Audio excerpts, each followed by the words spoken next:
हैं, ताकि कहीं न कहीं जाके वो टर्मिनेशन कंडीशन रीच करेगा। यानी अगर हमने दे दिया है 10 तो कहीं न कहीं i की वैल्यू 10 तक जाती है, 10 से ऊपर जाती है, 11 होती है, तब तो लूप टर्मिनेट होता है ना। तो यहाँ पे अगर मैं ये i++ करूँ ही ना, ये मैं मैंने अगर ये i++ किया नहीं, तो लूप कभी हमारा 10 तक पहुँचेगा ही नहीं, बराबर है? 1 पे रहेगा ना? मैंने अगर i++ ही नहीं किया तो i की वैल्यू तो हमेशा 1 ही रहेगी। समझ में आ रहा है? गाइज़ i++ क्यों करते हैं? सबसे पहले i की वैल्यू 1 होती है, फिर 2 होती है, फिर 3 होती है। ये कब होता है? इसकी वजह से होता है, क्योंकि हम यहाँ पे i++ करते हैं। अगर मैं ये i++ निकाल दूँ, मैंने क्या लिखा है? I have written only what? Uh, integer i is equal to 1, i less than equal to 10 और यहाँ पे इसके बाद में मैं कुछ नहीं लिखता हूँ। आई विल राइट नथिंग मैं कोलन सेमीकोलन लगाता हूँ और इसके बाद में i++ नहीं लिखता। तो इसका मतलब है कि i की वैल्यू कभी इंक्रीमेंट ही नहीं होगी और अगर i की वैल्यू कभी इंक्रीमेंट हुई ही नहीं, तो वो कभी 10 तक पहुँचेगी ही नहीं और पहुँचेगी ही नहीं, तो हर बार हमारा आउटपुट क्या आएगा? अगर इसको इसको रन करता हूँ, तो हमारा आउटपुट आएगा 1 क्योंकि हर बार i की वैल्यू 1 ही होगी और ये इनफाइनाइट बार चलेगा बिकॉज़ i की वैल्यू 1, 2, 3, 4, 10, 11 तक जाती है, तब लूप खत्म होता है। अब i की वैल्यू अगर इंक्रीमेंट ही नहीं होगी, तो लूप हमारा 11 तक पहुँचेगा ही नहीं। नहीं पहुँचेगा तो लूप हमारा कभी टर्मिनेट नहीं होगा और इस फिनोमेना से हमारा जो लूप है, वो इनफाइनाइट बार चलता है। समझ में आ रहा है? एक तो केस क्या होती है, इनफाइनाइट चलने के पीछे रीज़न क्या होता है कि आपने इंक्रीमेंट नहीं किया। तो अगर आपने इंक्रीमेंट नहीं किया तो हर बार i की वैल्यू वही रहेगी और कभी टर्मिनेशन कंडीशन रीच नहीं करेगी, तो वही होगा आपका यानी वो लूप हो जाएगा इनफाइनाइट क्योंकि आपने उसको इंक्रीमेंट नहीं किया और वो टर्मिनेशन कंडीशन कभी रीच नहीं कर पाएगा क्योंकि उसकी वैल्यू 1 की 1 ही रहेगी। तो इसकी वजह से लूप हमें हमेशा इंक्रीमेंट करना पड़ता है। तो अगर आपने इंक्रीमेंट नहीं किया, तो वो इनफाइनाइट बार चलेगा। अगर इसको रन करें, तो आपको इनफाइनाइट लूप जो है वो देखने को मिलेगा। अब यहाँ पे अगर थोड़ा टाइम लेगा ये but so it is the first सबसे पहला जो चीज़ है, हमें ध्यान में रखना है कि आपका लूप कौन-कौन से रीज़न की वजह से इनफाइनाइट चल सकता है। सबसे पहला रीज़न है कि आपने इंक्रीमेंट नहीं किया। सेम वे आपने डिक्रीमेंट नहीं किया तो भी इंक्रीमेंट डिक्रीमेंट आपने अगर नहीं दिया तो आपका लूप जो है वो इनफाइनाइट बार चलता है। इतना समझ में आया? अब आपकी स्क्रीन पे दिखेगा भी कैसे चलता है। ओके? अगर आपने इंक्रीमेंट या डिक्रीमेंट नहीं किया आपके लूप को तो आपका लूप इनफाइनाइट बार चलेगा। ओके? अब थोड़े यहाँ पे थोड़ा अगर ये रन हो जाता है, तो आपको देखने को मिलेगा कि हमारा लूप कभी रुकेगा ही नहीं।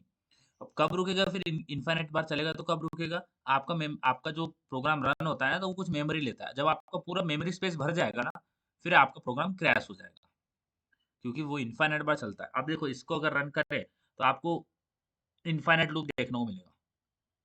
वेट करना, यहाँ पे आपको इनफाइनाइट लूप कैसा होता है? देखो यहाँ पे नीचे-नीचे 1 प्रिंट होते जा रहा है, कभी रुक नहीं रहा है। ये आपको नीचे इधर साइड में कर्सर दिख रहा होगा देखना। ये 1-1 प्रिंट हो रहा है। हर बार i की वैल्यू 1 ही है, इंक्रीमेंट नहीं हुई। इसलिए 1 ही प्रिंट हो रहा है। समझ में आया? Yes guys are you getting this? समझ में आया? 1-1-1-1 ही प्रिंट हो रहा है। हो रहा है? दिख रहा है ना? योगेश्वरी, धनश्री, हाँ? दिख रहा है? Yes sir. ये होता है एक रीज़न कि आपने इंक्रीमेंट नहीं किया।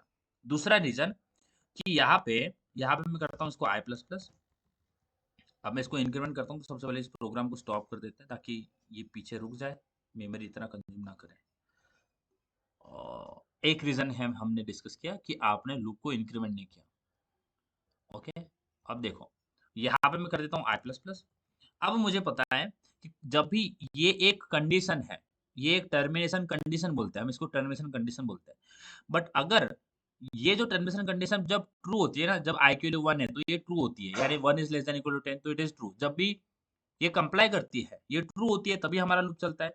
बट अगर मैं इसको निकाल के यहाँ पे डायरेक्टली ट्रू लिख दूँ, क्योंकि जो हमारा एक्सप्रेशन है ना, ये जो आपको एक्सप्रेशन दिख रहा है, 1 is less than equal to 10 अगर i की वैल्यू 1 है तो 1 is less than equal to 10, 2 is less than equal to 10, 3 is less than equal to 10 तो जब भी ये कंप्लाई होती है ना कंडीशन, ये जब कंडीशन कंप्लाई करती है, तो यहाँ पे एक बूलियन वैल्यू जनरेट होती है व्हिच इज़ अ ट्रू और फॉल्स एक्सप्रेशन कंप्लाई करने के बाद। ओके, तो अगर मैं इसमें डायरेक्टली ट्रू लिख दूँ, तो हर बार कंडीशन ट्रू ही होगी। समझ में आ रहा है? यहाँ पे मैंने डायरेक्टली ट्रू लिख दिया, तो हर बार तो ट्रू ही होगा ना वो। समझ में आ रहा है? Yes guys?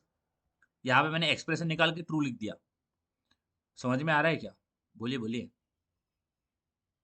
बोलो, बोलो। समझ में आ रहा है? वैष्णवी, योगेश्वरी? हाँ सर। जो एक्सप्रेशन हम लिखते हैं ना I is less than equal to 10 तो वहाँ पे बोलता हूँ ट्रू होता है, फिर फॉल्स होता है, हमने ड्राई रन करेगा। तो ट्रू फॉल्स यानी अगर आई की वैल्यू 1 है तो 1 is less than equal to 10 true है तो वहाँ पे एक ट्रू वैल्यू जनरेट होती है। ये ऐसा दिखता है वो ट्रू, जब ट्रू होता है तो। बट अगर मैं इसको डायरेक्टली यहाँ पे ट्रू लिख देता हूँ ना, तो ये हमेशा ट्रू रहेगा। कभी यहाँ पे फॉल्स वैल्यू आएगी नहीं बिकॉज़ एक एक्सप्रेशन हमारा ट्रू और फॉल्स वैल्यू जनरेट करता है। अगर कंप्लाई करेगा तो ट्रू होगा, नहीं करेगा तो फॉल्स हो जाएगा। अब यहाँ पे अगर रन करें तो यहाँ पे भी इन्फिनिट लूप देखने को मिलेगा बिकॉज़ टर्मिनेशन कंडीशन को निकाल के मैंने ट्रू डाल दिया डायरेक्ट, तो हर बार ट्रू ही मिलेगा। तो इसकी वजह से यहाँ पे भी हमारा इन्फिनिट लूप चलेगा। तो यहाँ पे भी देखो क्या आ रहा है, देखो कितने नंबर अब तक बढ़ रहा है वो।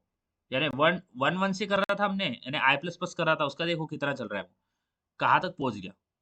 कितना लाख में पहुँच जाएगा अभी कुछ कुछ सेकंड्स में, लाख में लाखों में पहुँच जाएगा। पहुँच गया लाखों तक, ठीक है? तो जब आप कंडीशन में डायरेक्ट ट्रू दे देते हो। दूसरी चीज़, जब आप नेस्टेड लूप लगाते हो, तो नेस्टेड लूप में आपने i और j को बहुत केयरफुली देखना है कि मैं इनिशियलाइज़ करता हूँ i से, यहाँ पे ध्यान देना। कभी-कभी हम करते क्या है, नेस्टेड लूप में i, j में कन्फ्यूज़ हो जाते हैं। तो यहाँ पे ध्यान देना, मैं एक लूप लिखता हूँ आगे वाले टॉपिक्स पे बढ़ते हैं, आगे वाले पैटर्न्स भी करते हैं। बट सबसे पहले समझ लेते हैं कि कौन-कौन से रीज़न्स में होता है। जब मैं integer i is equal to 1, i जो है वो less than equal to like less than equal to 5 and i++, so this is fine. And after that बहुत बार ऐसा होता है, मैं बोलता हूँ इंटीजर, ओके, दूसरा लूप लगाता हूँ इंस्टेड में, integer j is equal to 1 से स्टार्ट कर देता हूँ और मैं j को less than equal to j ही कर देता हूँ। यानी कभी-कभी आप यहाँ पे i आना चाहिए ना, j is less than equal to i और j is less than equal to something. But अगर मैं इसको एक जो i और j में कन्फ्यूज़न कर दूँ या फिर इस यहाँ पे j डाल दूँ, ओके? यहाँ पे j डाल दूँ, ठीक है? यानी अगर ऐसा कुछ पैटर्न क्रिएट हो गया इसके अंदर, जैसे जहाँ से हमने नेम में कंफ्यूज हो गए, जहाँ पे हमने टर्मिनेट करना था वहाँ पे नहीं किया, अलग ही कहीं आई यहाँ पे दे दिया, किया अंदर को भी हम मैंने आई से स्टार्ट कर दिया। तो इसलिए मैं बोलता हूँ कि यहाँ पे अभी अभी सिंपल रखने के लिए आप जो लूप के नाम है ना, वो अलग अलग देना है। आपने आई को अलग रखना है, जे को अलग रखना है, ठीक है? तो इंटीजर में अगर integer J is equal to 1 से स्टार्ट करता हूँ, तो यहाँ पे जे ही देना है। अगर आप यहाँ पे लिख दो आई लेस देन इक्वल टू 5 ऐसा कुछ लिख दोगे तो यहाँ पे जो ये मैंने कर दी गड़बड़, क्योंकि हमारा जे है और मैंने यहाँ पे लिख दिया आई। तो ये unexpected this kind of uses of like name of your loop also cause an infinite loop. तो इसको नहीं करना है। जे है तो जे ही देना है, क्योंकि आपने जे से स्टार्ट किया उसको, तो J is less than equal to I तक जा सकता है। J is less than equal to I तक जा सकते हैं, बट यहाँ पे आप आई मत लिखना, क्योंकि ये जे का लूप है, तो यहाँ पे स्टार्टिंग में आई नहीं लिखना। ये आपको अनएक्सपेक्टेड प्रॉब्लम दे देगा, तो ये नहीं निकालना। बोल सकता हूँ कि जे जे हमारा less than equal to I तक जा सकता है और जे प्लस प्लस ऐसे लिखना। बट अगर आपने लिख दिया I is less than equal to J, I is less than equal to I, तो वो आ जाएगा प्रॉब्लम। समझ में आ रहा है? बोलो बोलो।